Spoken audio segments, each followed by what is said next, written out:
You're going to want to see this if you're thinking of buying or selling a home in 2022 in the greater Boston area. In our video here, we look at the latest market data and trends as 2022 kicks off right before the main season for home buying. Take a look and let us know what you think.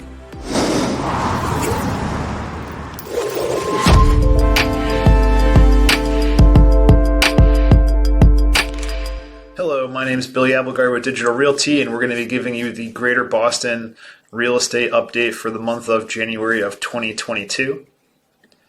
So in this report, we're going to start by giving you an overview of the different types of real estate that's been transacted. So for single-family homes in the month of January of 2022, there was a 15.2% decrease in the number of homes sold in January of 2022 compared to what the record was of January of 2021. The median sales price did increase. It reached a new high of $725,000, and that's a 7.4% increase in the median sales price from January of the last year.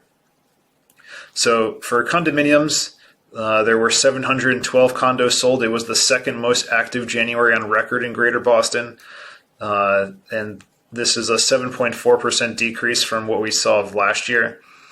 The median sales price of the condos did reach a new high for the month of January, which is $595,000, and this was just a 1% increase from January of 2021 at $589,000. And we are definitely seeing, from the clients that we're working with, there's definitely a large amount of interest in condos this year compared to last year.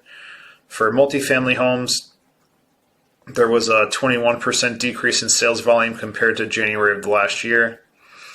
So now we're going to take a closer look. So with some of the top news that we have out right now, the CPI, which is the Consumer Price Index, also equates to inflation. So this was up to, I think, a new high for the year, which is 7.5%. I mean, this is just absolutely insane. This is like you should be getting your money out of cash and into tangible assets or something like real estate or stocks or pretty much anything. So another thing that really caught our eye when we were reviewing some of the news and the headlines, home sellers on average, they profited $94,000 last year for the year of 2021. So if you're a home seller, it's going to be another strong year that we're seeing here based on the clients we're working with and some of the data that we're looking at, which we'll get into. So definitely, if you want to have an opportunity to lock in some of the gains that you've been acquiring from appreciation, this is going to be a great year to do so.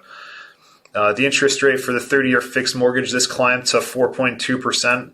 There was a meeting of the Federal Reserve this month, and they mentioned that they were going to be increasing the rate potentially a couple times this year. So that's where we saw the rate starting to tick up a little bit. In terms of units sold, so we went through this in the kind of the overview slide. So again, for single-family homes, this was down 15.2% compared to January of the previous year, which was also, by the way, the high of the all-time. So coming down a little bit more to earth. This was also a huge drop-off compared to December, so there just really wasn't a ton of inventory available. Less transactions were taking place, and similar story with condominiums. So there was definitely a lot of interest in condos, but it was still down 7.4% compared to the last year and a whopping 35% drop off compared to December. So for the median sales price, this has been continuing to climb. So again, we mentioned this. So January of this year compared to last year, it's up 7.4%. And for condominiums, this is up 1%. So there's still a huge, the demand for single family homes, especially in the greater Boston area, is just greatly outpacing the supply available. And when we compare it to December of the same year, things dipped a little bit. So this is kind of within expectations. Usually in the winter months, you are usually able to get a better deal in terms of price per square foot for the same house compared to if it was sold for the spring months. So if you're thinking of selling this year, you definitely want to be putting together a plan and thinking about how to get that on the market in the May, June, July timeframe.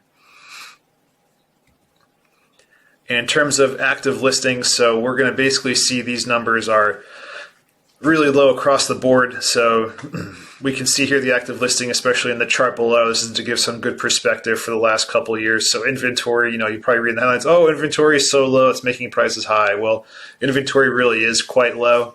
So especially when we're even comparing January of this year to January of last year, we are seeing lower inventory of what's available today compared to what was available the same time last year. So, yeah, if you're thinking of potentially buying a home with rising interest rates and low inventory, I'd recommend, syncing up with a real estate agent on the earlier side of the year. That way you can try to get a deal before both interest rates continue to rise and also things get a little bit more competitive in the spring and summertime. So in terms of our month supply inventory, this is kind of a way for us to get a sense of, where the equilibrium is, if it's what's considered a seller's market or a buyer's market. So with the month supply of inventory, it's kind of hovering for condos around 0.8, and for single family homes, it's around 1.6, 1.7. So that's super low. That's really low. We're really hoping to see a healthier levels around 5 to 6 months supply. So this is definitely what we consider a very strong seller's market. So again, if you're thinking of selling a home, this is great news. There's a lot of interest, and we're going to be able to put together an awesome marketing plan for you. But if you're a buyer, we're going to need to be employing a couple tactics to make sure that we're able to get you a home, because it is going to be competitive out there. So we should get started right away.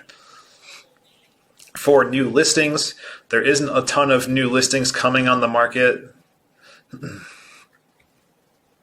And for multifamily market, when we're taking a closer look at this, we're seeing again, so the median sales price for multifamily homes, and this is 2-family homes specifically, not 3-family, 4-family or larger. The sales price for these are up 18.6% compared to the same time last year, and it's actually taking an increase even from compared to December of 2021, which is usually a little surprising. So units sold in active inventory, of course, this is lower. This is consistent with what we're seeing with both single-family homes and condominiums as well. Month supply of inventory, it shows that it's up 7.1%, but really, if you take a closer look, it's comparing 1.5 month supply to 1.4 month supply. That's relatively flat. Again, new listings are pretty much the same. The pending sales are down, and again, that's really contributed to the fact that there's not a ton of active listings on the market, and there's a low amount of supply. So for days to off market, we're seeing that that's pretty much flat compared to the last year. 21 days compared to 20. Yeah, so technically it's up 5%, but in reality, that's pretty much flat. So in the sold to original price ratio, so this is where we're able to see that January of 2021, people, landlords, investors were able to get some deals, able to come in at 96.9% of the original price compared to what was purchased. So that means that they were getting 3.1% discount compared to what the list price was. That is not really happening as much right now. Again, I think January of 2021, people were nervous about eviction moratoriums. There wasn't a ton of people looking to acquire new multifamilies at that time. That's why you were able to get those good deals. January of this year, you have to pretty much make your offers at list price to be able to get the sellers to bite. There also is some multi-offer situations as well. And our price per square foot, that's gone up about 13.7%. And we're taking a closer look at the single-family homes market summary here. So we're not going to reiterate all the things because a lot of this we already went through and went over. But the important things I'd like to highlight are the ones on the bottom. So this is the sold to original price ratio.